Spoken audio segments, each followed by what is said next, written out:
Pakako vos kartą paragauti šio avižinių dribsnių deserto, kad visam laikui atsisakyčiau cukraus. Tik pažvelkit kokią tekstūrą.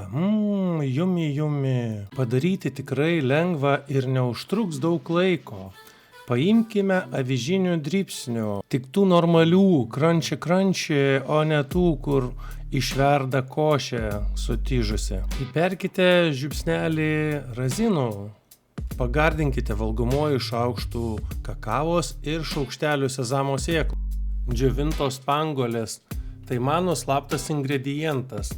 Jos desertui suteikia tą malonę, gaivią rūgštelę. Spanguolės susmulkinkite peiliu, kad kuo daugiau atsiskleistų skonio. Sudėkite kartu su kitais ingredientais, kad šiek tiek pastovėtų, kol apdorosime termiškai riešutus.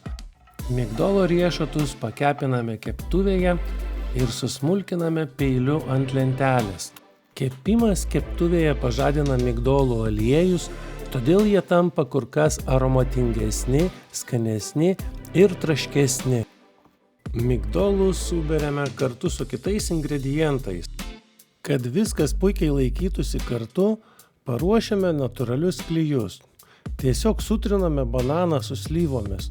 Šis derinys ne tik sujungs visus ingredientus, bet ir suteiks desertui natūralaus saldumo bei malonios tekstūros. Jokio pridėtinio cukraus, tik grynas, tirštas vaisių skonis. Natūralūs klijai paruošti, supilkime juos į savo ingredientus. Lazdyno riešutus pakepiname tam, kad išsiskirtų aliejai ir jie kvepėtų 10 kartų stipriau. Tada juos smulkiai sukapojame. Taip, tas malonus traškumas jausis kiekviename šaukštelyje. Tai ne tik suteiks desertui geresnę tekstūrą, bet ir idealiai subalansuos minkštus ingredientus. Labai paprastas žingsnis, bet skonis keičiasi iš esmės. Štai ir viskas. Visi produktai dubenyje.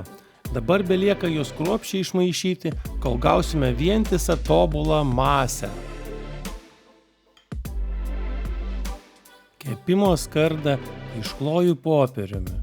Dedu formą be dugno ir sukrečiu visą mūsų paruoštą masę.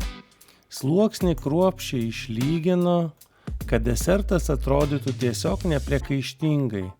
Belieka pašauti į iki 180 laipsnių įkaitintą orkaitę 20 minučių. Praėjus 20 minučių desertą traukiam lauk, leidžiam atvėsti ir atsargiai nuimam formą. O dabar pati geriausia dalis. Visą paviršių dosniai užpilame išlydytų tirštų šokoladų ir gražiai jį paskirstome. Kad desertas atrodytų dar elegantiškiau, viršų papuošiame nesmulkintais migdolų riešutais.